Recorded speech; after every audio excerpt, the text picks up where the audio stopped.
क्या हाल चाल है मेरे प्यारे प्यारे बच्चों। आपका एक बार फिर से स्वागत है आपके खुद के channel project Y online classes में। और दिल्ली में सर्दी बढ़ चुकी है, उम्मीद करता हूं आप सब सेफ होंगे और अपने आप को रखेंगे। और जैसे जैसे सर्दी बढ़ रही है वैसे वैसे एग्जाम की डेट भी नजदीक आ रही है, तो एग्जाम की तैयारी भी करनी है, सर्दी से सेफ भी रखना है। और तैयारी का क्या है, तैयारी तो रजाई में बैठ के भी की जा सकती है। आपने करना क्या, आपने मोबाइल निकालकर हमारा यूट्यूब चैनल खोलना है और उसमें अपने डाउट को क्लियर करना है, साथ में अपने कॉन्सेप्ट को भी मजबूत करना है, जिससे कि जब एक बार आपके डाउट क्लियर हो जाए और कॉन्सेप्ट मजबूती से हो जाए, उसके बाद कौन रोकेगा आपको अच्छे नंबर लाने से पेपर में। कोई दिक्कत नहीं है, सब अच्छा हो जाएगा। अब जो बच्चे पहली बार वीडियो देख रहे हैं, तो हम कर रहे हैं भाई क्लास 10th की केमिस्ट्री का थर्ड चैप्टर मेटल और नॉन मेटल। और लास्ट वीडियो में हमने समझा कि किस तरह से आयनिक बॉन्ड फॉर्म किए जा सकते हैं, और आज पढ़ेंगे उस बॉन्ड के बाद जो आयनिक कंपाउंड बनेगा, तो उनके गुणों के बारे में समझेंगे, उनकी प्रॉपर्टीज को समझेंगे। तो आइए कर लेते हैं अपना लेक्चर स्टार्ट। ठीक है, अभी सबसे पहले बात करें प्रॉपर्टीज ऑफ आयनिक कंपाउंड के बारे में। आयनिक कंपाउंड को हम बोले तो आयनिक यौगिक बोल सकते हैं हिंदी में। तो उनकी फिजिकल स्टेट या भौतिक अवस्था की बात करें तो जनरली सॉलिड मिलते हैं। पहले देखें कि भाई हमारे डेली यूजेस में कौन कौन से काम आते हैं, तो हम कह सकते हैं कि जैसे कि घर का जो नमक होता है, सॉल्ट होता है भाई, घर का नमक। ठीक है, हम कह सकते हैं washing powder. Washing powder washing powder मतलब कि जो आपका जो सर्फ होता है जिससे आप कपड़े वपड़े धोते हो भाई। ठीक है, हम कह सकते हैं baking powder. Baking powder, baking मतलब कि खाना सोडा जिसे बोलते हैं। तो इसे हम धावन सोडा बोल सकते हैं, वॉशिंग सोडा को ना धावन सोडा हिंदी में, धावन सोडा। ठीक है, और ऐसे जाने कितने सारे नाम आ सकते हैं, हमें रटने थोड़ी है, समझने। अगर मैं आपको सिंपल सा बताऊं, जैसे हमने लास्ट टाइम किया था कि भाई अगर ये आयनिक कंपाउंड बनते कैसे थे, लेकिन समझ लेते हैं। आयनिक कंपाउंड, तो आयनिक कंपाउंड बने कैसे। तो आयनिक का मतलब होता है भाई आयन से। क्या होता है, आयन से। अब आयंस कैसे होते हैं भाई, आयन दो तरह के हो सकते हैं। कौन से, एक हम कह सकते हैं इसमें कटाइन। क्या होगा, कटाइन। एक होगा अनाइन। हिंदी में बात करें तो आयन को क्या बोल सकते हैं, कटाइन को क्या बोलेंगे, इसे बोल सकते हैं हम धनायन। ठीक है, इसे हम बोलेंगे ऋणायन।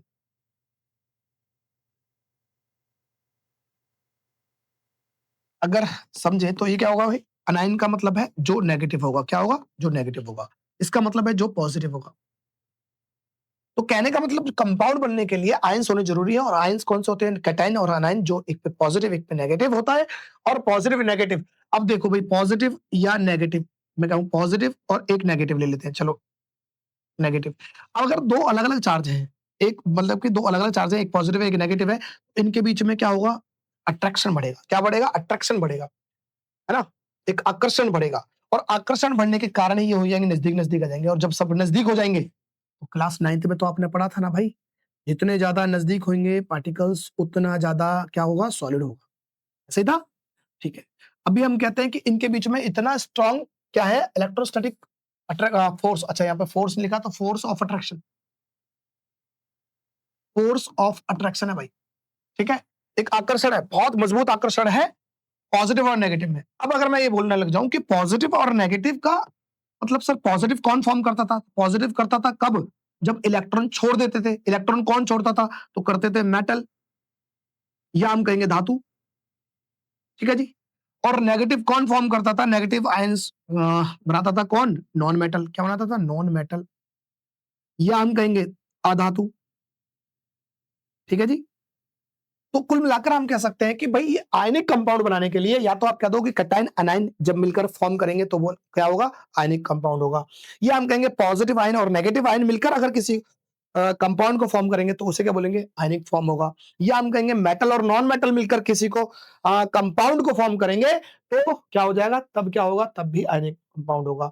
या हम कहेंगे क्या, क्योंकि ये कैसे हुआ था, ये पॉजिटिव आयन कैसे आया था, जब इलेक्ट्रॉन छोड़े थे, इलेक्ट्रॉन लॉस किए थे, है ना। और ये नेगेटिव कैसे आया था, जब इलेक्ट्रॉन गेन किए थे, इलेक्ट्रॉन जब गेन किए। ठीक है, इलेक्ट्रॉन लेना और इलेक्ट्रॉन छोड़, तो किसी ने छोड़े और किसी ने पकड़ लिए। अगर इलेक्ट्रॉन का ट्रांसफर हुआ है और इलेक्ट्रॉन को ट्रांसफर होने के कारण कोई कंपाउंड फॉर्म हुआ है, तो उसे भी क्या बोलेंगे, उसे हम बोलेंगे आयनिक कंपाउंड। तो आप आयनिक कंपाउंड को समझा सकते हैं? तो सिंपल सी लैंग्वेज में हम समझ सकते हैं आयनिक कंपाउंड कौन से होते हैं? जब इलेक्ट्रॉनों का ट्रांसफर होता है, एक ने छोड़ा दूसरे ने पकड़ लिया, ऐसे बनाए गए कंपाउंड को हम बोलेंगे आयनिक कंपाउंड। ठीक है जी? चलो, क्योंकि ये नजदीक-नजदीक है, इलेक्ट्रोस्टैटिक फोर्स ऑफ अट्रैक्शन बहुत ज्यादा होता है, इसलिए इन्हें क्या मिलता है? ये सॉलिड मिलते हैं, सॉलिड में मिलते हैं। ठीक है जी? Hard and crystalline in nature, hard and crystalline nature में। ठीक है ना? ये समझ में आया? आगे अगर हम देखें तो फिर बात आती है मेल्टिंग पॉइंट की, melting point and boiling point. ये melting point and boiling point क्या है भाई? तो पहले समझते हैं मेल्टिंग पॉइंट। चलो, हमने कहा है मेल्टिंग पॉइंट। मेल्टिंग पॉइंट का मतलब क्या होता है भाई? इसे बोलते हैं गलनांक। क्या बोलते हैं? गलनांक। गलनांक। अब ये बात तो समझ में आ गई होगी भाई आपको कि गलनांक का मतलब है किसी वस्तु, किसी चीज को, मतलब सब्सटेंस को अगर हम गर्म करें, हीट दें और जिस पॉइंट पर वो गलना चालू हो जाए, जिस पॉइंट पर वो मेल्ट होना चाहिए, उसे बोलते हैं गलनांक। आयनिक कंपाउंड में हाई होता है भाई, क्या होता है? हाई। ठीक है? यहाँ पर high, high melting and boiling point है भाई। क्यों है? कारण तो सेम ही है, क्योंकि strong electrostatic force of attraction, उनके बीच में बहुत अच्छा सा इलेक्ट्रोस्टैटिक फोर्स है, जिसके कारण जब अगर बहुत ज्यादा नजदीक है, कोई बहुत ज्यादा नजदीक है, उसे तोड़ने के लिए, इस बॉन्ड को तोड़ने के लिए क्या करना पड़ेगा?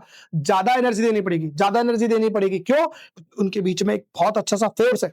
अगर फोर्स है तो ज्यादा एनर्जी देने का मतलब है ज्यादा उसका मेल्टिंग पॉइंट है, गलनांक। अब मैं अगर सिंपल सा NaCl, जो कि हमारे पास नमक होता है, अगर नमक की बात करूं तो नमक का कितना होता है? करीब करीब 801 डिग्री सेल्सियस। 801 डिग्री सेल्सियस पर सर गर्म करेंगे तब जाके वो नमक क्या होगा? पिघलना चालू हो जाएगा। अगर मैं बॉइलिंग पॉइंट की बात करूं तो बॉइलिंग पॉइंट तो भाई उससे भी ज्यादा है।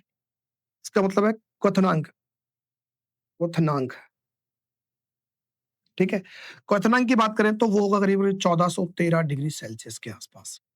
और कभी-कभी ये सिचुएशन पे डिपेंड करता है कि तो 1450 तक पहुंच सकता है, कोई दिक्कत। तो इतना ज्यादा हाई है। क्यों हाई है? कारण पता चल गया, क्योंकि उनके बीच में क्या है? इलेक्ट्रोस्टैटिक फोर्स ऑफ अट्रैक्शन है हीरा भाई।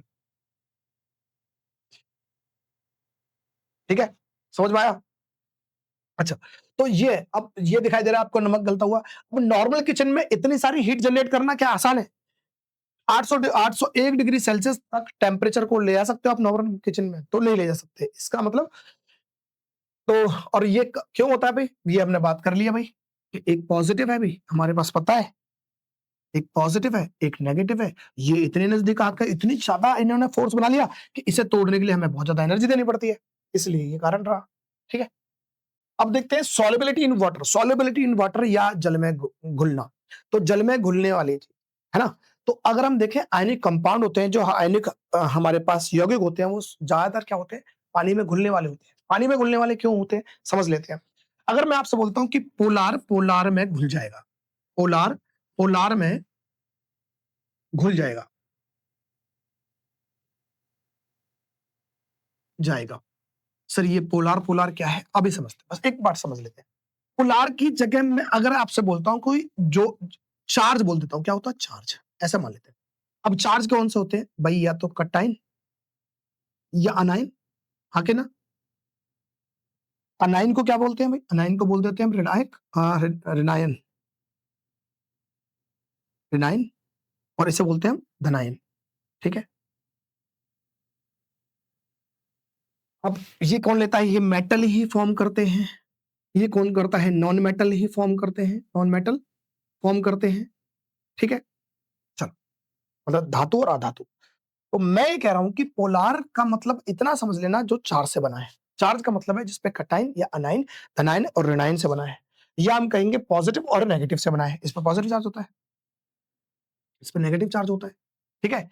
तो पॉजिटिव और नेगेटिव से मैंने कहा है कि पोलार का मतलब इतना है कि पोलार का मतलब है जो चार्ज से बना हुआ है। चार्ज का मतलब है एक कटाइन एक अनाइन है, जिसपे एक पॉजिटिव एक नेगेटिव है, या एक मेटल एक नॉन मेटल से मिलकर बना हुआ है कंपाउंड, उसे हम बोलेंगे पोलार। ठीक है? इतनी बात समझ में आया? तो नॉन पोलर क्या होगा? नॉन पोलर हो जाएगा इसका उल्टा। नॉन पोलर का मतलब है क्या हुआ? कि जो आयन से मिलकर नहीं बना है, उसे बोलते हैं नॉन पोलर। इतना समझ लेना अभी। ठीक है? तो पोलर पोलर में घुल जाएगा, ऐसा हम बोलते हैं केमिस्ट्री के अंदर। ठीक। तो इसका मतलब है जो चार्ज से बना हुआ है वो, अगर वो कोई ऐसा सॉल्यूशन मिल जाए जो चार्ज से मिलकर बना है तो वो उसमें घुल जाएगा। तो अभी ये बात तो समझ में आई, ये सारे कौन से होंगे भाई? ऐसा अगर फॉर्म करेंगे तो इन्हें बोलेंगे आयोनिक, आयोनिक कंपाउंड ही होंगे भाई ये, हाँ कि ना? आयनिक यौगिक होंगे, ठीक है। अब देखते हैं इन्हें घोलना किसमें है। अगर मैं कहता हूं पानी ले लेते हैं, क्या लेते हैं? पानी। तो पानी किससे बना हुआ है भाई? पानी H+ और OH नेगेटिव से। मैं कहता हूं एक बार हम ले लेते हैं क्या? एसिड ले लेते हैं। क्या लेते हैं? एसिड। एसिड किससे बना हुआ है? कोई भी एसिड ले लेते हैं। जैसे मैंने कहा है कि भाई एक ले लेते हैं, एक बार ले लेते हैं HCl। किसी को भी ले लेंगे कोई फर्क नहीं पड़ता। तो एक बार लेंगे, ये होगा किससे बना है? H+ और Cl नेगेटिव से। तो ध्यान देना, क्या मैं इनको भी पोलर बोल सकता हूं? क्योंकि पानी बना हुआ है किससे? चार्ज से, भाई पॉजिटिव और नेगेटिव से।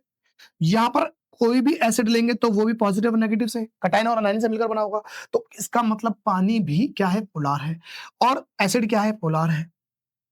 तो ये पानी सॉल्यूशन है तो पोलर सॉल्यूशन बोल सकते हैं, सॉल्वेंट बोल सकते हैं, ठीक है। पोलर सॉल्वेंट, ये हमारे पास क्या है? ये हमारे पास कंपाउंड था पोलर, ठीक। अब मैंने बोला था ये इसमें घुल जाएगा, तो कहने का मतलब है आयनिक कंपाउंड क्या पानी में घुल जाएंगे? बिल्कुल घुल जाएंगे। क्या एसिड में घुल जाएंगे? बिल्कुल घुल जाएंगे, क्योंकि पोलर पोलर में घुल जाता है। इतनी बात समझ में आ गई तो ठीक है। फिर देखते हैं यहाँ पर क्या लिखा है, एक बार पढ़ते हैं भाई। Ionic compounds are generally soluble in water. क्यों? ये भी पोलर है और आयनिक भी पोलर है, इसलिए घुल जाते हैं। Insoluble in organic solvent. Organic solvent का मतलब है कि ये क्या है? नॉन पोलर है। क्या है? नॉन पोलर है। जैसे कि पेट्रोल हुआ, केरोसिन हुआ, बेंजीन हुआ, ये हम समझेंगे चैप्टर नंबर 4 में जब आएगा कार्बन एंड इट्स कंपाउंड, ठीक है। कार्बन और उसके यौगिक के बारे में पढ़ेंगे, तब जाके हम ये समझेंगे। यहाँ पर कोई चार्ज से मिलकर नहीं बने होते, इसलिए तो चार्ज से जो बना हुआ है, अगर चार्ज से बनने वाले सॉल्वेंट होगा, अगर हमारे पास विलेयक होगा तो उसमें आराम से घुल जाएगा, ठीक है। क्या बात समझ पाए? चलो आगे देखते हैं कि भाई इलेक्ट्रिकल कंडक्टिविटी, विद्युत चालकता, कि भाई विद्युत का चालक है कि नहीं है, ये बात करते हैं। तो एक बात समझते हैं, हमने अभी समझा था कि आयनिक आयनिक कंपाउंड क्या होते हैं भाई? जनरली जनरल होते हैं सॉलिड, ठीक है। सॉलिड होते हैं, ठोस होते हैं। लेकिन मैंने कहा है भाई ये NaCl था, इस पर चार्ज प्लस का था, इस पर नेगेटिव था, ये दोनों तो कैंसिल आउट हो गए। तो क्या बन गया? न्यूट्रल बन गया। क्या बन गया? न्यूट्रल। क्या नहीं, इस न्यूट्रल में ये तो न्यूट्रल हुआ, है ना। इलेक्ट्रिकल न्यूट्रल बोल सकते हैं ना, चार्ज नहीं है तो इलेक्ट्रिकल न्यूट्रल बोलेंगे। तो हम बोलेंगे इलेक्ट्रिकल न्यूट्रल। इलेक्ट्रिकल न्यूट्रल, किसी पे कोई चार्ज नहीं है। जब चार्ज नहीं है तो क्या इलेक्ट्रिसिटी चलेगी इसमें अंदर? क्या ये सुचालक बन पाएगा विद्युत का? सर पर चालक बनने के लिए आपको एक चीज चाहिए, क्या चाहिए? Free ion. फ्री आयन चाहिए भाई, free ions to move. Free ion चलने चाहिए भाई। फ्री आयन का मतलब मुक्त स्वतंत्र रूप से गति कर सकते हैं, मतलब कि आयन केवल द्रवित, ऐसे। चलो छोड़ो यार, क्या पढ़ो। तो आयन होने चाहिए फ्री में, यहाँ तो आयंस है ही नहीं। तो क्या करना पड़ेगा भाई? ये तो सॉलिड फॉर्म में बन चुका है, तो जो हमारे पास नमक है, नमक को एग्जांपल लेके चल रहे हैं, तो नमक तो सॉलिड फॉर्म में है, तो सॉलिड फॉर्म में क्या इलेक्ट्रिसिटी कंडक्ट होगी? क्योंकि आयन ही नहीं है, और इलेक्ट्रिसिटी कंडक्ट कराने के लिए हमें चाहिए आयन, फ्री आयन चाहिए, नहीं है। तो इसका मतलब यहां पर इलेक्ट्रिसिटी, जो इलेक्ट्रिसिटी है ना, वो कंडक्ट नहीं होगी, तो विद्युत यहां पर प्रवाहित नहीं होगा, ठीक है। फिर क्या करना है सर? अगर इन्हें तोड़ दिया जाए, इन्हें तोड़ दिया जाए, तो ये बना कैसे था? ये बना था सर Na पॉजिटिव से और Cl नेगेटिव से। तो ये तो चार्ज हो गए सर, इस पे कटाइन, इस पे एनाइन, ठीक है। ये कटाइन था, ये एनाइन था, मिलकर बने थे ना। अगर तोड़ देंगे तो अगर ये अपने पॉजिटिव आयन में और ये नेगेटिव आयन में, या हम कह सकते हैं कटाइन और अनाइन में, या हम कह सकते हैं धनायन और ऋणायन में टूट जाएंगे, तब तो फ्री आयन हो जाएंगे, बिल्कुल सर। अगर तब हो जाएंगे तो भी इलेक्ट्रिसिटी फ्लो करेगी इसमें, बिल्कुल करेगी सर। तब हम कह सकते हैं ये विद्युत के सुचालक बन सकते हैं सर, अगर ये हमारे पास चार्ज मिल जाए तो, ठीक है। अब इसे करने का तरीका क्या है? एक काम तो ये है कि हम इस NaCl को हम क्या करते हैं? हीट दें। क्या दें? हीट, गरम करें। और गरम करने से क्या होगा? गरम करने से इतना गरम कर दे, इतना गरम कर दे, कितना गरम कि ये Na पॉजिटिव और Cl नेगेटिव में टूट जाए। ठीक है सर, कर देते हैं गरम, लेकिन आप करने लग जाओगे तो घर में आप कर ही नहीं पाओगे। क्यों नहीं कर पाओगे? अभी तो समझा था कि ये हमारे पास आयनिक कंपाउंड है और आयनिक कंपाउंड NaCl नमक की बात करें तो इसे मेल्ट करने के लिए आपको 801 डिग्री सेल्सियस टेम्परेचर चाहिए। इतना तो पॉसिबल नहीं है। तो सर मेल्ट तो मुश्किल हो गया सर। मेल्ट की बात करें तो मेल्ट तो सर मुश्किल हो गया। फिर कैसे करें? एक काम और कर सकते हो, क्योंकि अभी हमने समझा कि पानी में डिसॉल्व हो सकते हैं, क्योंकि पोलार पोलार में डिसॉल्व हो जाता है। ठीक है? तो अब आप काम करेंगे भई, अब लेंगे आप NaCl को पानी में डाल दो। क्या डाल दो? पानी में। और पानी में डालने के बाद क्या होगा? डिसॉल्व हो जाएगा। अब हमारे पास क्या जाएगा? तब भी हमारे पास मिल जाएगा ये चीज़। तो कहने का मतलब है अब इसका पानी में डालने के बाद क्या बन जाएगा? कौन सा सॉल्यूशन बनेगा? Aqueous solution. क्या बन जाएगा? Aqueous solution. एक्वस सॉल्यूशन या जलीय घोल बन जाएगा। ठीक है? जलीय जलीय घोल बन जाएगा, पानी और नमक का। तब भी ये Na+ और Cl नेगेटिव में टूट जाएगा। और ये टूटने का मतलब है हमारे पास फ्री चार्ज मिल गए, फ्री आयंस मिल गए। अगर ये फ्री आयंस मिल गए तो अब अगर फ्री आयंस होंगे तो इलेक्ट्रिसिटी आराम से कंडक्ट करा पाएंगे। तो पूरी कहानी का मतलब क्या समझ में आया? मतलब ये समझ में आया कि सर अगर नमक सॉलिड फॉर्म में है, उसमें अगर करंट हम चलाएंगे तो करंट नहीं दौड़ेगा। लेकिन अगर या तो नमक को किसी भी स्थिति में ऐसा कर दो कि अगर ये तो पिघल जाए मोल्टन स्टेट में, या तो ऐसी टेम्परेचर दे दो कि वो पिघल जाए, और पिघल जाएगा तब भी वो क्या होंगे? आयंस में ब्रेक हो जाएगा, और वहां पर जब फ्री आयंस मिल जाएंगे तो इलेक्ट्रिसिटी कंडक्ट हो जाएगी।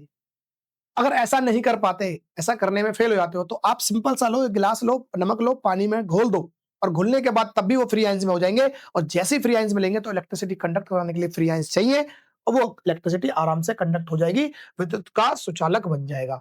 बात समझ में आई? तो अब एक बार पढ़ते हैं, do not conduct electricity in solid state, मतलब ठोस अवस्था में वो इलेक्ट्रिसिटी विद्युत का सुचालक नहीं हो सकता, चलेगी नहीं। Conduct electricity in molten state, molten state मतलब उसे इतनी गर्म करो कि उसे पिघला दो, और एक्वस सॉल्यूशन का मतलब है उसे पानी का घोल बना दो, तब भी आके चल जाएगा। ये पढ़ रहे थे हम। Ions are free to move only in molten और सॉल्यूशन स्टेट। ठीक है? आयन केवल द्रवित या विलीन अवस्था में स्वतंत्र रूप से गति कर सकते हैं, जो हमने बता दिया। बात समझ में आई? अब देखते हैं हार्ड एंड बिटर। क्या है भाई? कठोर तो है लेकिन भंगुर भी है। कठोर का मतलब सॉलिड है, भंगुर का मतलब है अगर हथौड़ा मारेंगे तो बिखर जाएगा भाई, टूट जाएगा। ऐसा ऐसा क्यों होता है? जैसे ही आप इसमें हथौड़ा मारोगे, हथौड़ा मारने के बाद अब क्या होगा कि हथौड़ा मारने के बाद अगर देखो, मैंने कहा था ना भाई, एक पॉजिटिव चार्ज एक नेगेटिव चार्ज है, ये आपस में बांध के रखने की कोशिश करते हैं। लेकिन अगर एक जैसे चार्ज आ गए, एक जैसे चार्ज आ गए तो क्या आएंगे? एक दूसरे को धक्का लगाएंगे। एक जैसे चार्ज आ गए तो एक दूसरे को धक्का लगाएंगे। ठीक है? लेकिन अलग-अलग चार्ज होंगे तो एक दूसरे को अट्रैक्ट करेंगे। अलग-अलग चार्ज थे, अट्रैक्ट थे, बिल्कुल सॉलिड बने पड़े थे। जैसे ही आपने हथौड़ा मारा, हथौड़ा मारने से क्या होगा? सेम चार्ज एक दूसरे को, सेम चार्ज आ जाएंगे, नजदीक आ जाएंगे, और नजदीक आने से क्या होगा? एक दूसरे में धक्का लगाएंगे और ये क्या हो जाएगा? बिखर जाएगा। एक बार पढ़ते हैं, ionic compounds are hard but brittle when force is applied, ions of same charge come closer and repel each other. मतलब कि जो सेम चार्ज है वो नजदीक आ जाएंगे, एक जैसे आयन क्या होंगे? नजदीक आ जाएंगे, और नजदीक आने से क्या होंगे? जब नजदीक आएंगे एक जैसे तो क्या होगा? दूर धक्का लगा देंगे, धक्का लगा देंगे, causing the crystal to break, और उस तरह से क्रिस्टल ब्रेक हो जाए। ठीक है? बात समझ में आई? और एक देख लेते हैं भाई, ये फास्ट केमिकल रिएक्शन। तो तेज रासायनिक अभिक्रियाएं, हम ये बोल सकते हैं ionic compound show fast chemical reaction in solution because ions are already present. तो अगर हमारे पास जो सॉल्यूशन है, आयनिक सॉल्यूशन है, उसमें अगर केमिकल रिएक्शन होगी तो बहुत तेजी से हो सकती है, तेजी से होती है। क्यों होती है? क्योंकि उसमें पहले से आयन मौजूद है, और इसलिए कह सकते हैं कि जो सॉल्यूशन होगा आयनिक सॉल्यूशन, उसके अंदर आपकी केमिकल रिएक्शन बहुत तेजी से पकड़ लेती है। ठीक है? तो उम्मीद करता हूँ आपको चीजें समझ में आई होंगी, और अपने आप को सेफ रखो। भाई ठंड बढ़ रही है, पढ़ते रहो। रजाई में, मैंने कहा ना, रजाई में भी पढ़ सकते हैं तो कोई दिक्कत नहीं है। फिर भी अगर कोई भी डाउट आता है तो जरूर कमेंट करो, उसको जल्दी हम वीडियो के सॉल्यूशन लेकर आपका डाउट सॉल्व करा देंगे। ठीक है? मिलते हैं नेक्स्ट वीडियो में नेक्स्ट टॉपिक के साथ। धन्यवाद।